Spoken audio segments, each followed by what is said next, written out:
Thank you very much.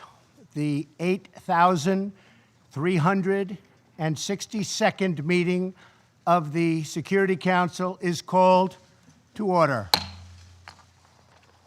The agenda for this meeting is maintenance of international peace and security, non-proliferation of weapons of mass destruction. The agenda is hereby adopted. I am honored to be here today to chair this meeting of the United Nations Security Council. It is also my privilege to welcome the distinguished heads of state, heads of government, ministers, and other leaders and representatives here with us. Thank you. I also wish to warmly welcome Secretary General Antonio Guterres for joining us. Thank you very much, Mr. Secretary General. The Security Council will now consider item 2 of the agenda. I will make a statement in my capacity as President of the United States of America.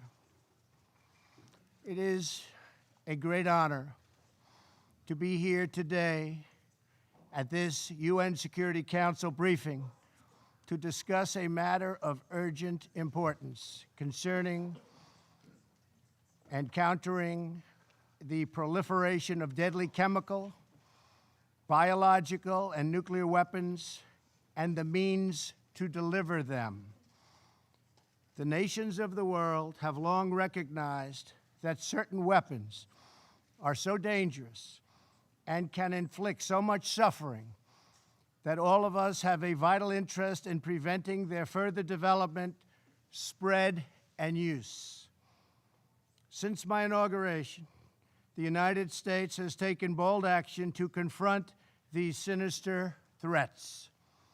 Many of us are rightly focused on the dangers of nuclear weapons, but we must never forget the risk posed by biological and chemical weapons.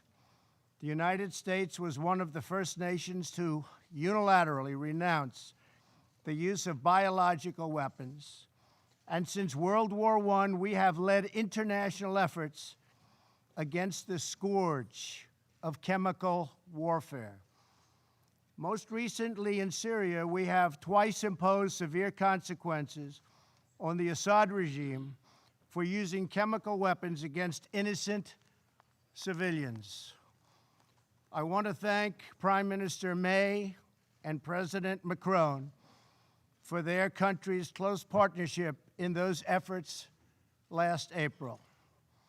The Syrian regime's butchery is enabled by Russia and Iran.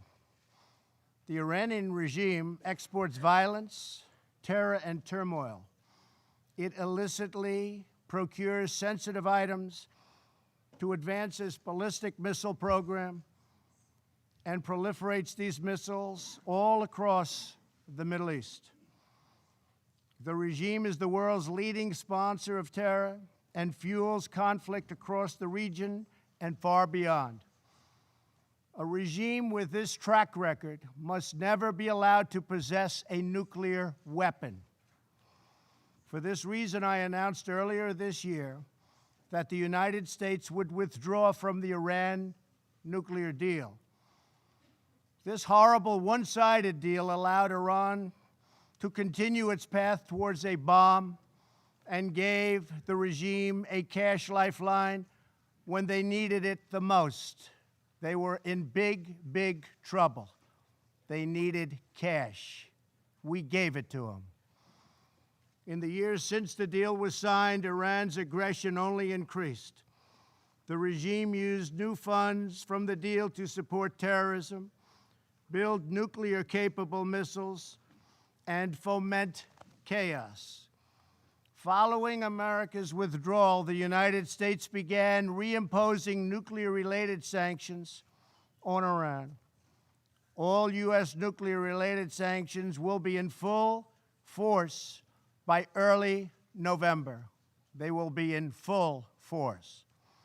After that, the United States will pursue additional sanctions, tougher than ever before, to counter the entire range of Iran's malign conduct. Any individual or entity who fails to comply with these sanctions will face severe consequences. I ask all members of the Security Council to work with the United States to ensure the Iranian regime changes its behavior and never acquires a nuclear bomb. With all of this said, I want to thank Iran, Russia, and Syria for, at my very strong urging and request, substantially slowing down their attack on Idlib province and the 3 million people who live there in order to get 35,000 targeted terrorists. Get the terrorists, but I hope the restraint continues. The world is watching. Thank you also to Turkey for helping to negotiate restraint. Anything the USA can do to help resolve this problem in order to save perhaps even hundreds of thousands of lives, maybe more, we are willing and able. We are available to help. In my remarks yesterday to the United Nations General Assembly, I laid out my administration's commitment to building a more just and peaceful future. Regrettably, we found that China has been attempting to interfere in our upcoming 2018 election, coming up in November, against my administration. They do not want me or us to win because I am the first president ever to challenge China on trade. And we are winning on trade. We are winning at every level. We don't want them to meddle or interfere in our upcoming election. As I also mentioned yesterday, we have seen the results of historic efforts to open new pathways to peace on the North Korean Peninsula, on the Korean Peninsula, and that's something we are extremely proud of. I am pleased to say that North Korea has not conducted a missile test since last November. It has not conducted a nuclear test since last September. And the hostages have been returned to us, and very importantly, the remains of American heroes are now returning home. In June, I held a historic summit with Chairman Kim Jong-un in Singapore, where he reaffirmed his commitment to complete denuclearization. Last week, Chairman Kim reiterated that commitment to President Moon at their third summit and to me in a very strong letter form. I think we will make a deal. But unfortunately, to ensure this progress continues, we must enforce existing UN Security Council resolutions until denuclearization occurs. However, we have detected that some nations are already violating these UN sanctions. This includes illegal ship-to-ship transfers, which must end immediately. The safety of the Korean Peninsula, the region, and the world depends on full compliance with UN Security Council resolutions. Very, very important. But most importantly, I believe that Chairman Kim Jong-un, a man I have gotten to know and like, wants peace and prosperity for North Korea. Many things are happening behind the scenes, away from the media, which nobody knows. But they are happening nevertheless, and they are happening in a very positive way. So I think you will have some very good news coming from North Korea in the coming months and years. I also very much appreciate what President Moon of South Korea had to say about me last night in television interviews. Working with President Moon has been my great honor. And likewise, working with President Xi of China and Prime Minister Abe of Japan has been a pleasure and an honor. Each of us follows in the footsteps of countless world leaders, diplomats, and public servants who came here to the United Nations with the same noble goal: to build a future worthy of the patriots, true patriots, who sacrificed their lives for our nation and for our future. To be successful, we need a commitment of every nation represented in this chamber. Acting together, we can replace the horrors of war with the blessings of safety and the beautiful promise of peace. Thank you very much. I now resume my function as President of the Security Council and give the floor to the President of France.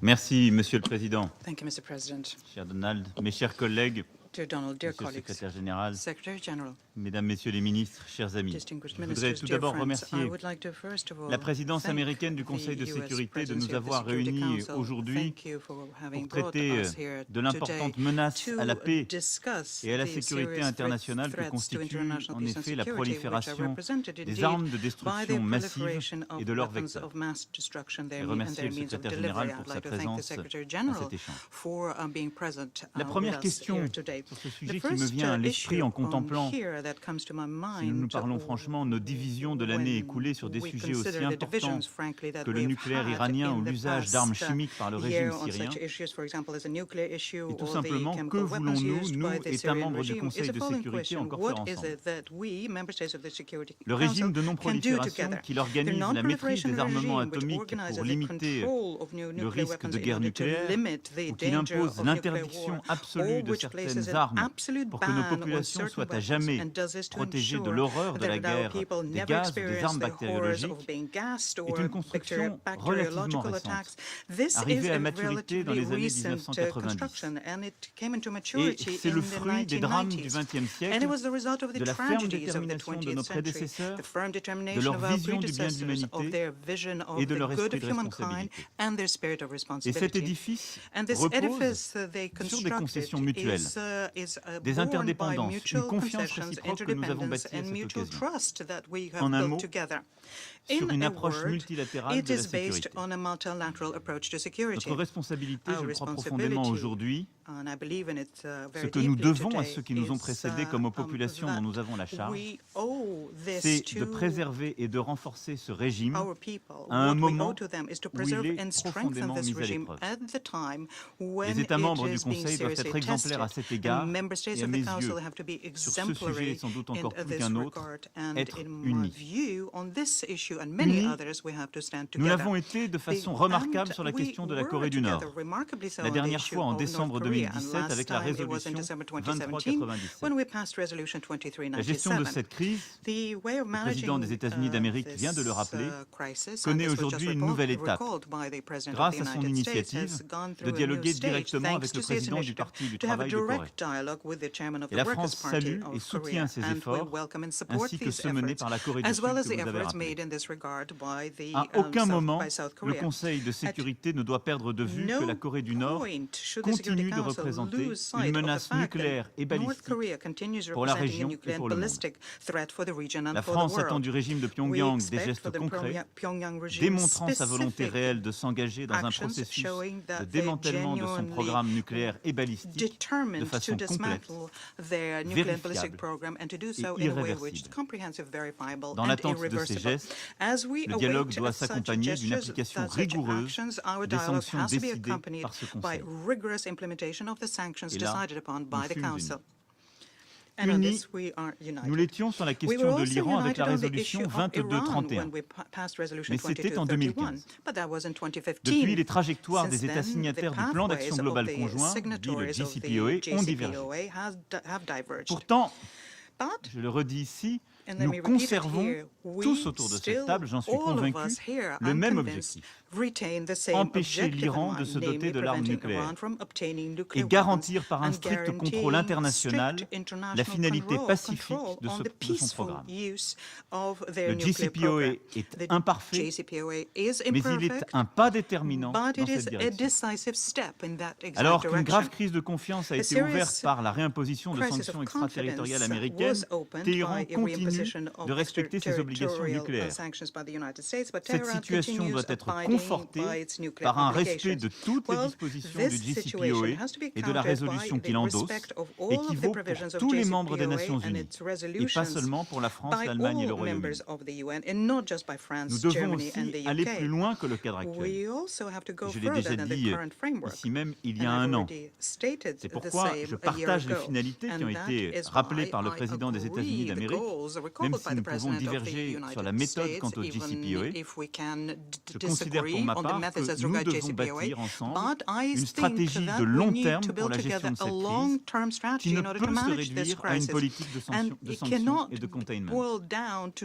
Les bases d'une nouvelle négociation doivent être posées sur, d'une part, l'encadrement du nucléaire iranien au-delà de 2025-2030, complément indispensable à ce qui avait été obtenu en 2015, sur la question de l'augmentation par l'Iran de la portée et de la précision de son arsenal de missiles et donc l'encadrement de son activité balistique.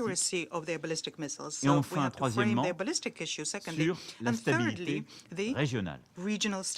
Ce sont l'ensemble de ces sujets qui peuvent constituer une action utile de la communauté internationale pour réduire les risques de la région et réussir à obtenir la finalité que nous poursuivons tous, que jamais l'Iran ne se dote de l'arme nucléaire.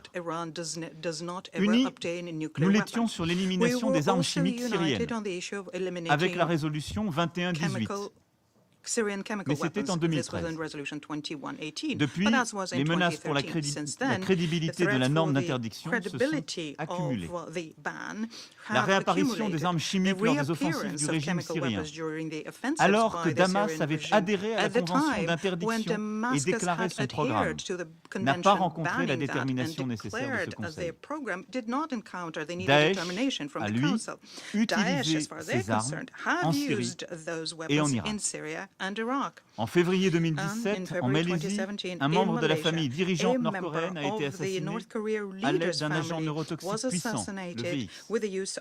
Et cette année, c'est sur le territoire du Royaume-Uni, et donc de l'Union européenne, qu'un autre agent neurotoxique a été employé, tuant une personne et en blessant 4 autres. La France rappelle ici qu'elle partage l'analyse britannique, selon laquelle il n'y a pas d'autre explication plausible que celle de la responsabilité de la Russie, et appelle cette dernière à prendre toutes les mesures nécessaires pour faire cesser cette menace. La France a lancé le 23 janvier 2018 un partenariat international contre l'impunité de l'utilisation d'armes chimiques, que tous les États sont invités à rejoindre. Elle a dû agir également, et je veux ici remercier le président Trump et la première ministre May, en lien donc avec les États-Unis et le Royaume-Uni, contre les capacités chimiques syriennes. Elle œuvre au renforcement de l'Organisation pour l'interdiction des armes chimiques par la mise en place d'un nouveau mécanisme d'enquête et d'attribution, qui est indispensable. Monsieur le Président, la France travaillera inlassablement à l'unité de ce Conseil sur les questions de non-prolifération.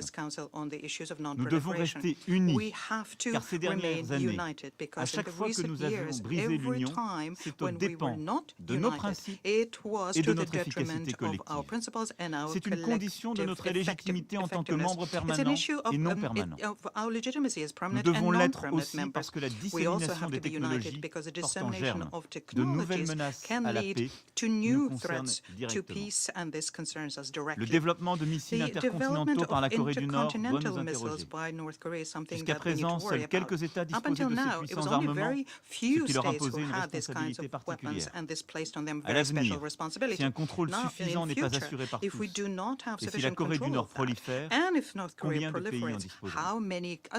Au Moyen-Orient, l'assistance balistique apportée au Hezbollah et aux Houthis constitue un développement nouveau countries is a new and alarming Elle doit development. cesser It has to avant que ces stop entités ne déstabilisent plus before gravement they une further région sous tension. destabilize a region which is La already lutte contre tense. Daesh Fighting a Daesh confirmé l'intérêt des groupes confirmed terroristes pour that les the armes de terrorist destruction groups are massive. interested in the weapons of La mass menace d'un destruction. terrorisme The nucléaire threat of ou radiologique nuclear or n'a pas radiological disparu, terrorism has en not dépit du disappeared, leadership dont ont fait despite the preuve les leadership États-Unis dans ce domaine that has been shown avec by les the United sommets States sur here la sécurité with nucléaire. the summit conducted on nuclear La security. France appelle à la France poursuite de la calls coopération that we internationale continue plus que jamais nécessaire. international cooperation here. It's Monsieur le Président, more necessary now than la ever. France continuera de respecter we will strictement ses continue engagements strictly au abiding titre du by régime our international commitments de under the non-prolifération international et à non-proliferation renforcer les regime, and will différentes continue institutions qui en forment strengthening l'ossature. the various institutions Elle which form its continuera en backbone. particulier In particular, de soutenir we les will efforts des continue to Nations support Unies the efforts et de ses made by the experts United Nations and et its experts, portera les and enjeux will de la bring lutte contre la the issue prolifération of nucléaire, combating chimique, nuclear, chemical, biologique et biological, balistique and ballistic lors de sa présidence du proliferation G7 en during our 2019. presidency of G7 in Et j'en appelle pour 2019. cela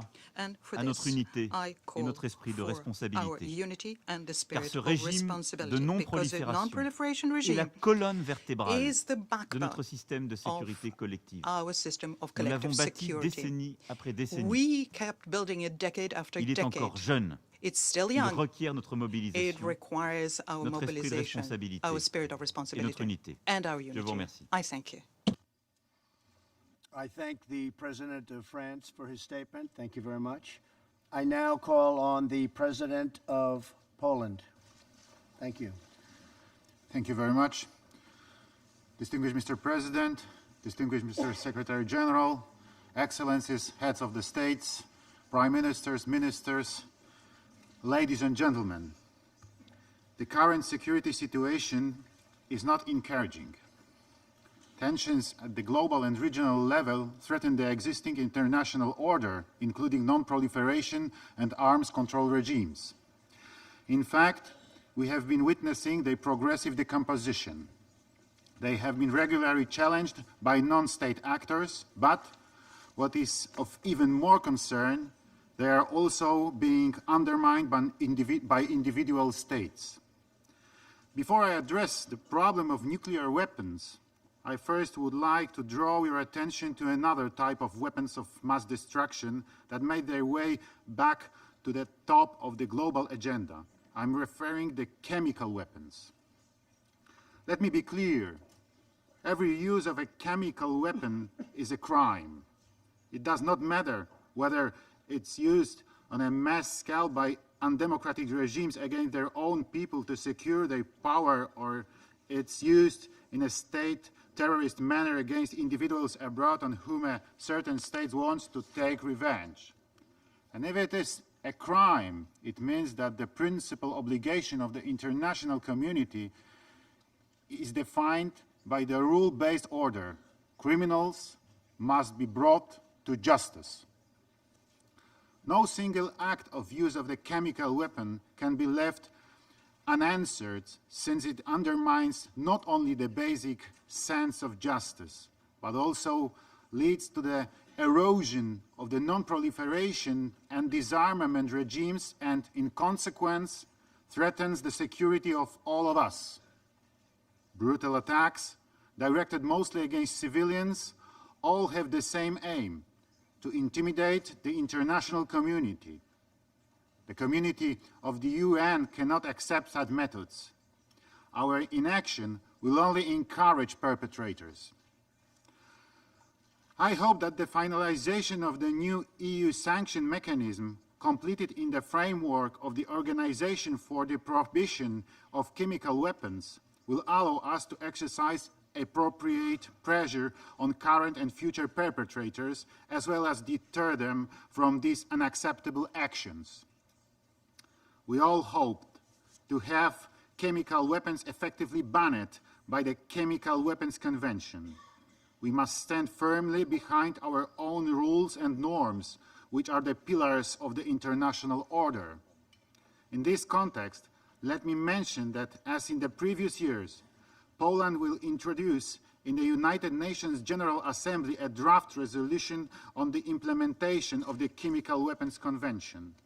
It is of great importance to preserve the integrity of this regime.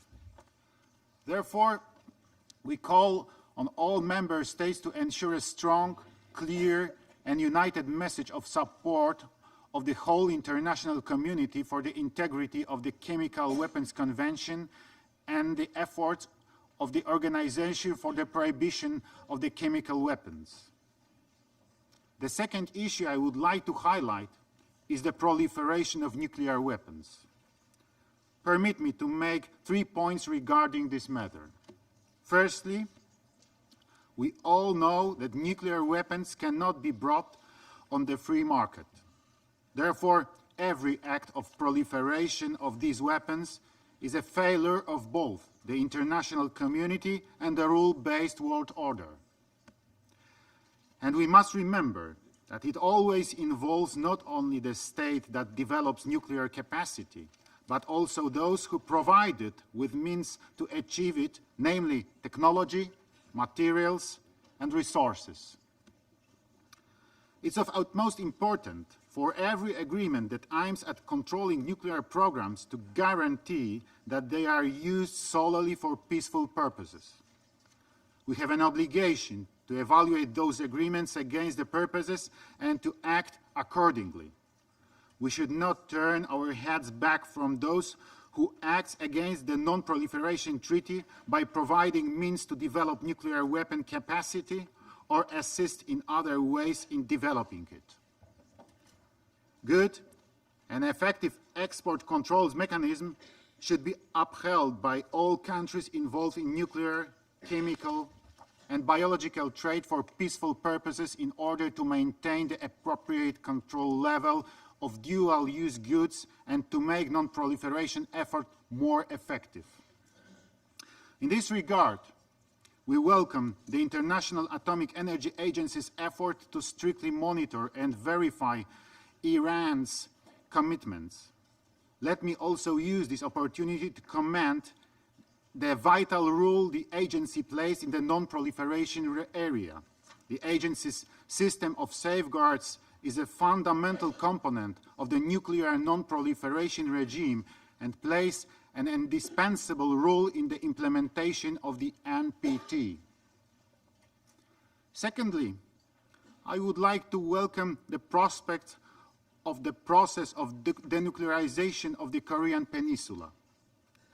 We have seen some encouraging developments, such as the inter-Korean summits and the meeting of Kim Jong-un with the President Donald Trump. These led to the stopping of the missile and nuclear tests. And I would like to stress, Mr. President, that this is in tremendous measure your and President Moon's great achievement and merit. So thank you very much. However, the decisive steps are yet to be made. The lasting peace will not be achieved without the denuclearization of the North Korea in a complete, verifiable, and irreversible manner. Until then, the international community must remain united in maintaining real and consistent pressure on the North Korea, including by upholding UN sanctions regime. Thirdly, for the credibility of international community, it's vital to stand firmly behind duties and obligations we took in our shoulders. In that context, let me sadly reflect on the concerning developments of security situation in our region, Central and Eastern Europe. Only in the last few years, we have witnessed the clear breach of the Budapest Memorandum that guaranteed territorial integrity of Ukraine in exchange of its peaceful and voluntary denuclearization. We have also heard about the use of nuclear weapons to end conventional conflicts. Equally alarming was the deployment of a dual-capable means of delivery close to our borders. All these actions have significantly contributed to the deterioration of the security environment. Ladies and gentlemen, what should be our response to the challenges I have just listed? First, the full and firm implementation of the well-established and widely recognized treaties and norms of the international law. Second, support and full confidence for the work of international mechanisms responsible for preventing of the use of weapons of mass destruction. Finally, proactive and constructive engagement in initiatives which aim at fighting with proliferation efforts and promoting transparency and verification. In 2018, my country assumed the chairmanship of the second preparatory committee for the 2020 review conference of the Treaty on the Non-Proliferation of Nuclear Weapons and chaired the Hague Code of Conduct against ballistic missile proliferation. Our efforts have been focused on strengthening these regimes, their universalization, securing the widespread and credible verification mechanism, implementation of good practices, as well as tightening the international cooperation. These actions constitute long-term objectives of the Polish security policy.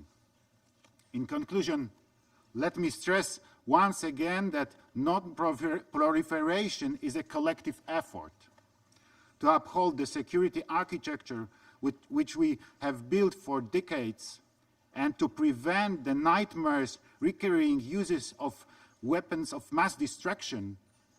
We need full commitment of all of us, without any exception, to observe all norms and obligations in this field.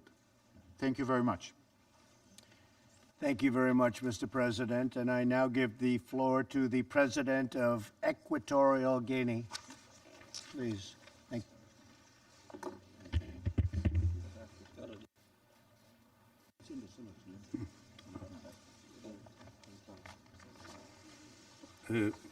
Gracias. Thank Señor you, Presidente, President, Excelencias, Your Excellencies, Señoras y Señores. ladies and gentlemen.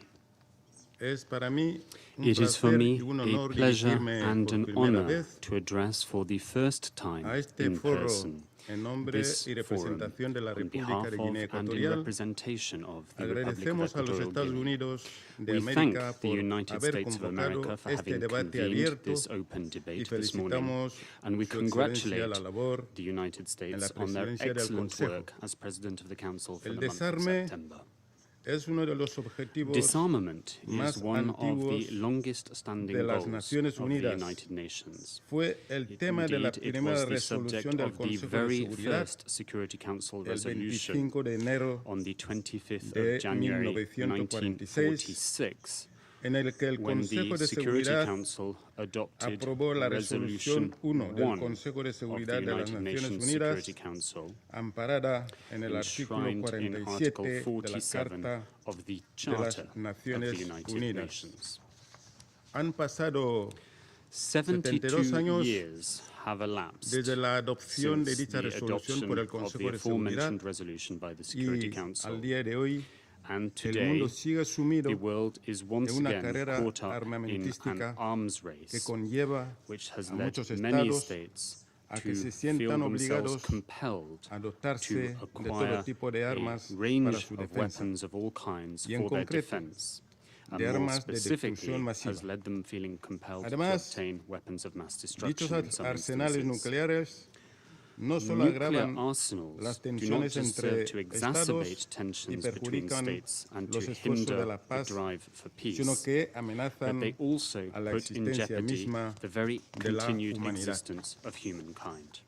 Nuestro país, la Our República de Guinea country, the Ecuatorial, Republic of Equatorial no Guinea, posee does not ni possess, tiene nor intención does it de intend poseer ever armas de to destrucción acquire masiva weapons of mass y ha destruction. adoptado medidas And we have para adopted garantizar la measures to estricta guarantee the implementación strict and de los full compromisos y implementation of the obligaciones commitments and contraídos obligations con la that comunidad we bear to internacional the international en el community ámbito in the de sphere la of no non-proliferation. adhiriéndose We have al ratified Tratado the de African África Treaty for para the el establishment establecimiento de of a una zona nuclear libre weapon-free zone in our de continent, armas a nucleares. treaty La that is promoción del better known desarme as the Treaty of nuclear Peninsula.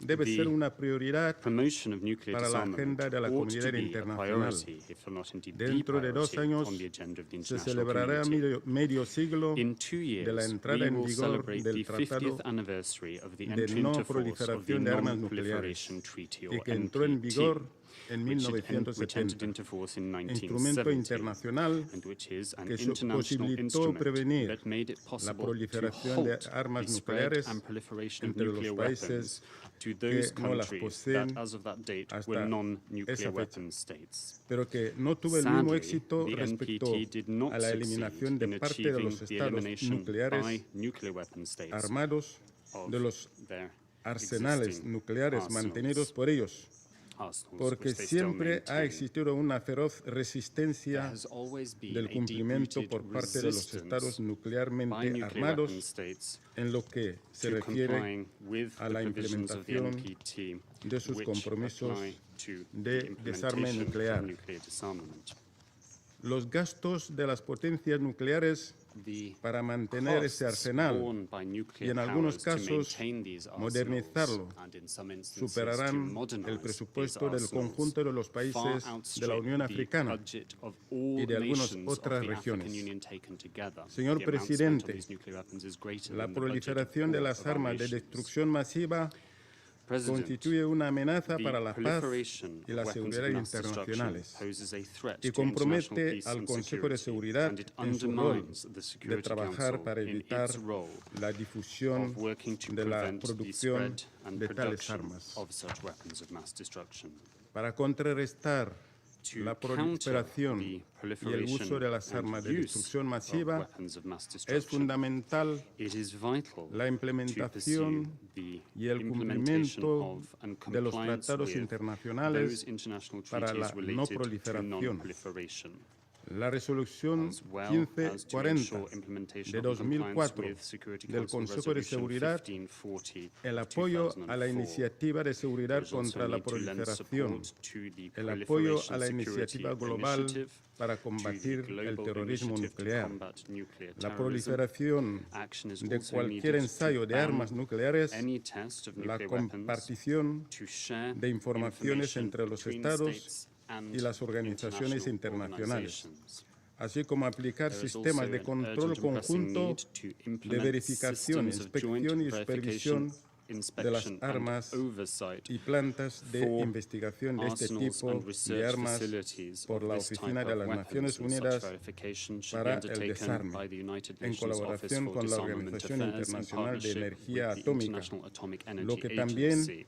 debe incluir And this su verification, seguridad inspection, and y oversight work should destrucción. include securing such Además, weapons and ensuring se their debe destruction. impulsar In las addition, negociaciones con there is a pressing los need to estados pursue portadores de armas negotiations nucleares with nuclear weapon para lograr possessor que states in rechacen order to ensure de forma that they efectiva rule out la opción effectively and por las genuinely armas nucleares, the option of a using la vez nuclear que se weapons. garantiza su Steps seguridad must also be y se taken to reconoce ensure el that their derecho nuclear de arsenals are todas las secured partes and al the rights of uso all pacífico parties de la to make energía peaceful use of nuclear nuclear. energy must be Señor recognized Presidente, and upheld. la República de Guinea Ecuatorial President, the Republic of está muy Equatorial preocupada Guinea is porque alarmed las Naciones Unidas because the muestra United un escenario Nations paradójico, lo que seems la to be in ONU a paradoxical declara y lo situation. que realmente cada país realiza en There el seems to ámbito be a de su disconnect soberanía between es una steps puesta taken en here escena in this House llena de and falsedades, actions taken engaños, by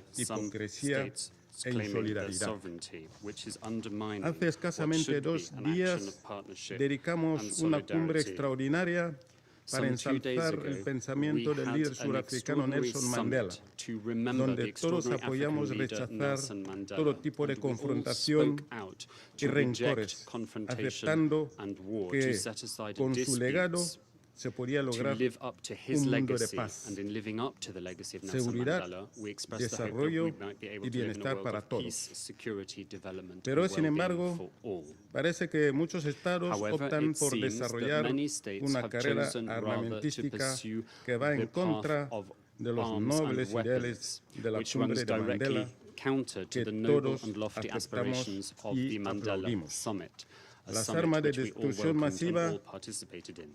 pueden prohibirse, It y hacer is que possible su to uso ban weapons of sea mass destruction impensable. and to render their Basta use la voluntad unthinkable. necesaria All that is de needed todas is the las necessary partes. will and determination of La all República de Guinea parties. Ecuatorial The Republic of Equatorial manifiesta su Guinea firme apoyo voices its a seguir determination trabajando to continue en la working negociación towards y the adopción de negotiation instrumentos and legales adoption of vinculantes legally que llevan binding el instruments desarme nuclear that de manera will efectiva, lead to nuclear irreversible disarmament in an y effective, verificable, irreversible, con and miras a verifiable alcanzar el way objetivo in de order la to achieve completa the eliminación objective of the de todas complete las armas elimination nucleares. of all La nuclear comunidad weapons. internacional de las The naciones international community debe of igualmente nations tener gran should preocupación also be por las worried by consecuencias the potential humanitarias humanitarian y los consequences efectos globales and the de global cualquier impact detonación of nuclear, any accidental accidental or intentional o nuclear intencional, detonation. y debe cooperar And the a international nivel de la community of seguridad nations should internacional cooperate on para the level of evitar international que security agentes to no prevent estatales adquieran non-state los actors medios from getting their de hands on the practicar resources el necessary for them terrorismo to be nuclear. able to pursue nuclear Señor presidente, terrorism. la President, República de Guinea Ecuatorial the Republic of apuesta Equatorial por la Guinea utilización is de la energía persuaded nuclear of the usefulness solo of nuclear para fines energy for pacíficos peaceful y bajo purposes la and used under the supervisión supervision de of the el órgano nuclear. IAEA. Concluyo mi intervención I de conclude que Guinea this Ecuatorial statement delivered on behalf of the señalando Republic que of Equatorial Guinea en nuestra by sharing with you región that de in África our no region, existe our continent, ni se Africa, han utilizado there jamás are not, armas nor de have there ever destrucción been masiva. used weapons of mass Lo que sí destruction. supone para nosotros las armas de destrucción What has masiva caused son el tráfico ilegal enormous loss of de life las and armas, bloodshed el in our terrorismo continent y is los the trafficking in conflictos weapons, que terrorism, conoce and the nuestro conflicts that continente. have racked and Es left a por ello stain on our que continent. surge la necesidad For this de region, apoyar a la Unión I would Africana urgently request en you su to support the iniciativa African Union y deseo in de obtener its la noble financiación para las objective misiones de paz of lideradas por África. financing for según qué peacekeeping casos. operations led by the Apelo African vivamente Union a on los a miembros de case-by-case este Consejo de basis. I Seguridad appeal directly to the members of the para que Security dicho Council, apoyo asking them to sea lend their materializado, support for a financing ya que mechanism for al peace fin and y al security cabo operations led under contribuiría mandates of the a Security la paz Council, given that so y doing seguridad would contribute internacionales, to international peace and security, principalmente which is the el principal objetivo goal of de this este august Consejo de body, Seguridad the de las Security Naciones Council Unidas. of the United Muchas Nations. gracias. Thank you very much. Thank you very much, Mr. President. I now give the floor to the President of Bolivia. Thank you.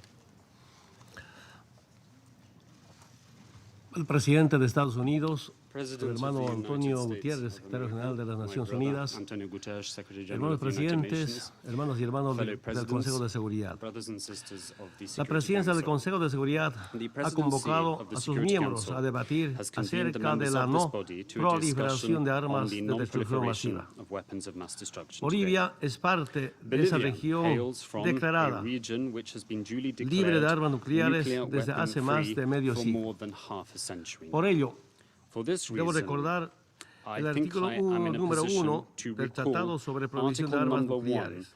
of the Cada Estado treaty parte prohibiting se the use compromete of a nuclear nunca y weapons, bajo which ninguna states that each circunstancia state party desarrollar, commits to ensayar, never and under no producir, circumstances fabricar y adquirir developing, testing, de cualquier producing, otro modo, manufacturing, acquiring poseer in any o other way, almacenar armas possessing nucleares or stockpiling u otros nuclear dispositivos weapons nucleares. or other nuclear devices. Convoco a todos I los call estados upon alrededor all de esta states mesa around a this suscribir, table to sign up to, ratificar y to poner ratify, and en efecto to inmediato immediately implement estas this disposiciones. provision, and indeed all the provisions. Esa of es la the mejor treaty. manera de evitar This la is the catastrófica best way posibilidad of del uso de avoiding este the tipo de catastrophic armas. possibility of the use of Es un weapons of imperativo this ético nature. y una deuda This is a por moral las futuras imperative generaciones. and a duty that we owe Hermanas to y hermanos future del mundo. generations.